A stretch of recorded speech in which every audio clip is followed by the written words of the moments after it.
Call me what you want, but guys, it is all a show. As we speak right now, as I am posting this video, CBS is live with NASA out in outer space. I literally closed my eyes and I said, God, please give me something to disprove all of this BS, because we know they never made it to outer space. We know about the firmament, and we know they never went to the moon. Okay, we know all of this. I'm watching the comments and people are commenting like, look, it's pitch black. There are no stars. And then all of a sudden, guess what NASA does?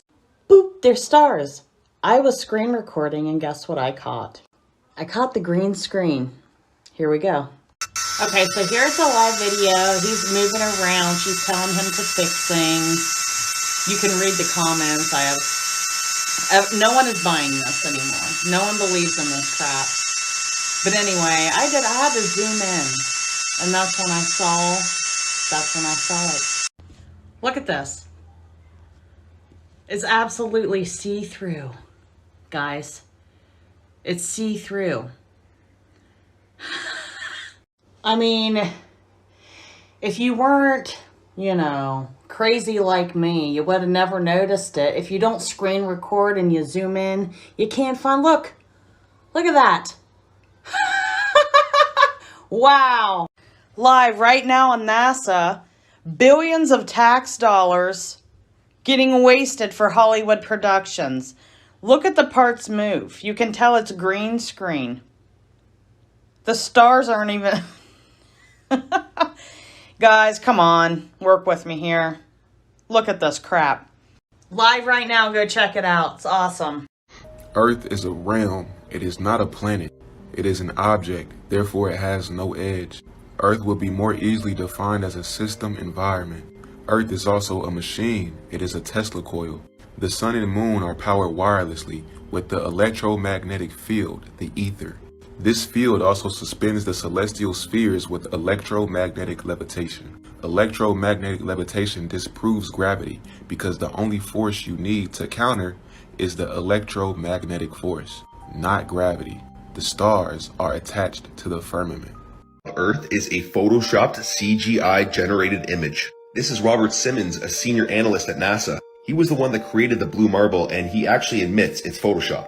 Essence of it is photoshopped, but it's have to be. It is photoshopped, but it's have to be. Now I encourage you guys to go watch this whole video where he also states that he hits Command Z a lot. And this is exactly what that looks like. It is all just copy and pasted CGI generated images.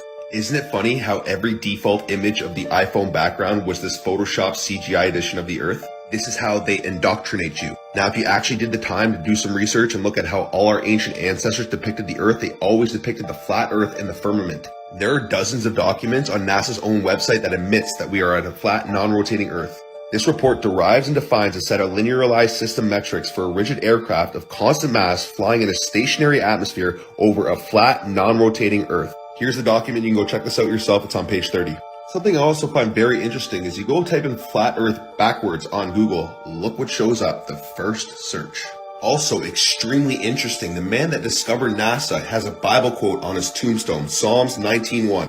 The heavens declare the glory of God and the firmament show us his handiwork. So the guy that discovered NASA has a Bible quote that directly contradicts space on his tombstone. NASA in Hebrew means to deceive, and you guys have all been deceived. The truth lies within. Peace and moon landing. Bollocks. Can't land on the fucking moon. The moon's like it's a luminary. It's like it doesn't exist for you to drive up and land on. You just think that was like a political play? Well, clearly, obviously. If you mate, go on there, if you get your phone out, look at the fucking lunar landing, honestly. Like now. I have actually looked at some of those videos, and some of them... hangers and tinfoil and fucking duct tape. Come on, man. Do you know what I mean? Like, that went through an infinite vacuum to... No. We've got Wi-Fi now, yeah, and the signal's fucking dog shit. Yeah, you get a Wi-Fi call and you're like, it says 5G, but you're like, you can't hear nothing. But then this guy's got his little dial-up phone and he's like rang the fella on the moon. They're like, oh yes, hey, Houston. Like, really, honestly, you genuinely believe that as a fully grown man? Yeah, I know, but if you tell people that schools are nothing but indoctrination camps where we were taught nothing but lies, stuff like history. History is a complete freaking lie. None of it's true. Dinosaurs never existed. Dragons were real though, and the earth is flat. Space is made up. All to deny Yahweh's creation and to make us feel insignificant and we are powerful beyond measure and we just don't know. You tell people that and they look at you like you're crazy. I don't care. Send it. NASA warns that the internet is going to be down for months, maybe even years. I already knew this was going to happen though, and it's because of this. Yes. People shit on me because I bring this map up, but I promise you, it has exposed me to so much truth. People claim that this is Nazi propaganda. I don't want to get banned. But a person of color made this map and they honestly called it a meme. The ultimate red pill. So explain to me how this could possibly be that. But in all seriousness, we are going through a massive awakening right now. And yeah, the internet could possibly go down because apparently the solar flashes are going to be taking out internet, AI, all that shit. Also, before you ask me how do I read the map, it is not meant to be read. I finally discovered that from watching an interview with the creator of the map on YouTube. Everyone's spiritual journey is different, and this is just for you to be called to whatever you're called to and look into it. Have fun going down the rabbit hole. Have you ever heard about Operation High Jump, also called Task Force 68, organized by Rear Admiral Richard E. Byrd? The point of this mission was to develop base locations in practical areas through Antarctica. This is all because Admiral Byrd warned the United States that they should adopt measures of protection against other aircrafts around the polar regions. So the question is, what did he see that he believed that we couldn't defend ourselves from, that we needed to go out and build bases in Antarctica for? You guys already know that I had to make this impulse buy, and it cost way more than it should have. Let's get into it. NASA, the race to space. I'm here for it. I don't know about you. We're gonna start out strong with the NASA. Is that Saturn? Probably not. A nice spread of a beautiful astronaut. I get it. How could someone this beautiful be a complete liar? I don't know. But yet here we are, looking to the stars. In a half century, America's space program brought the heavens home. Here's a beautiful picture taken by, we don't know, of an astronaut just floating in the vacuum of space over the ball Earth. Convincing, I'd say. These valiant men inside some space contraption that is in the shape of the Pentagon. A pentagon. A pentagram? I don't know. And look at that, it's beautiful. It's Mars, y'all. Mars. Believe it. Don't be crazy. The maze of canyons on the surface of Mars, as seen from a Viking orbiter in about 1980. The Viking program consisted of a pair of probes, with Viking 1 becoming the first spacecraft to successfully land on Mars. Allegedly, after all, it was the race that had to be won. Who could doubt it? I sure can't. And for my friends that are real far down the rabbit hole, this one's for you. Centennial Specials, display until 9/11, 2023. I'm sure that's just coincidence. Alright, have you ever had the question of like, why is the North Star always in the north and why does it never move? Guys, you can't make this up. If you Google this, why is the North Star always here? This is what Google says. It says because it's so close to the celestial pole, it traces out a very small circle. So the Polaris star always stays in the same spot. Guys, God's throne is right above this star. That's why it never moves. This literally proves that we're on a flat earth.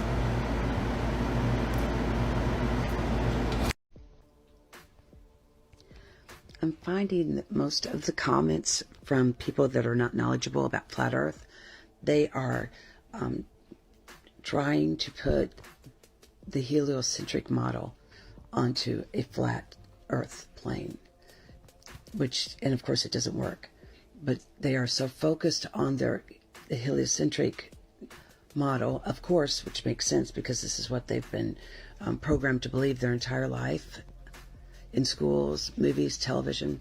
So they are trying to put the heliocentric model onto a flat and stationary plane and trying to work the science and everything out from that thought process, which definitely doesn't work, because you end up asking questions that are quite frankly irrelevant and unnecessary.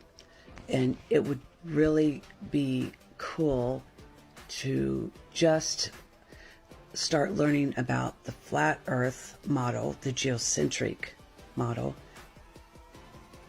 with a clear and open mind, and just give it a chance. Just go from there. Just to learn about it. Just to learn what the geocentric model is. There's nothing wrong with learning more science, more ideas, because the geocentric model has been around thousands of years. And there's nothing wrong with studying and learning even historical scientific knowledge, which seems to be the really big thing of truth these days. So just have an open mind and try not to think about flat earth. Just think about geocentric model and just try and learn. That's all I'm saying. Something trending right now is a lot of people thinking and saying that Project Blue Beam is in place. So let's do a little bit of research on it. In 1994, Serge Manis published a book on Project Blue Beam. After he publishes this book in 1994, then in 1995 and 1996, he is all over the place telling us how they want to get him, that he's being hunted down, and all sorts of things like this. Now, if you were around back then, you'll remember it well. What he was being hunted down for was the following accusation: being hunted by authorities for his involvement in a network of prohibited information. There is a network to guard prohibited information from getting out. So Serge keeps on going on with his story and his book and his publications, interviews. And then in September of '96, the state takes away his children. They take away his children because he was homeschooling them. Odd, right? So they take his kids away, put them in foster care under the state supervision, and send them to public school. And this is the reasoning behind it. This is the explanation they gave for why they were taking his children away. Then in December of '96, he dies after having a heart attack. But listen to this. The day before, he had spent an entire night in jail. He was arrested because his kids had missed school or something like that, because now they were in the public school. Not sure exactly what happened, but all we know is that he was arrested, and the day after he had a mysterious heart attack that he didn't have symptoms of previously. In his book, he said that Project Blue Beam was created by NASA and the United Nations. And this is what he says about Project Blue Beam and what it is. So, NASA and the United Nations, allegedly, based on what he thinks and in his book and what he published, will be manufacturing artificial earthquakes. If we've been on this planet for 100,000 years as Darwinian primates, having pretty much the same brains that we have now, why is it the case that for 95,000 of those years, man accomplished virtually nothing? Not having invented a wheel, not having come up with a cave painting even, and then suddenly, 5,000 years ago, history gets started. History gets started in a lot of different places. The Egyptians, the Babylonians, the Sumerians, everybody starts inventing stuff. It does appear as if some sort of a transcendent breath may have grabbed a couple of those Darwinian primates and breathed something we might call a soul into them. Project Blue Beam welcome to the deception of the future. What you're seeing here is Project Bluebeam, a high-level advanced holographic projection. They're using this technology to project images inside stadiums. Amazing, isn't it? But the question is, how will this technology be used against humanity? Well, as shown in this clip, it gives us an insight to just how powerful these holograms can be and how far they can be projected. This is where the project gets scary, because the Bluebeam project agenda is to create a full-scale fake alien invasion, creating fake viral videos such as this one with objects that appear to be flying and hovering above the moon to make me and you think that aliens exist. Sounds absolutely nuts. I know it does. Why would they be doing this? Well, the objective is to create a one governing world, a one religion, to try to get all the countries and all humanity to unite together as one, like in the movie Independence Day. Why would he do that? Take away our freedom. Don't take my word for it. It's already happening all around the world with the World Health Organization, the World Economic Forum, the Great Reset. Here's Beijing's New Year's Eve display, and here's Elon Musk's SpaceX real rocket glitching out.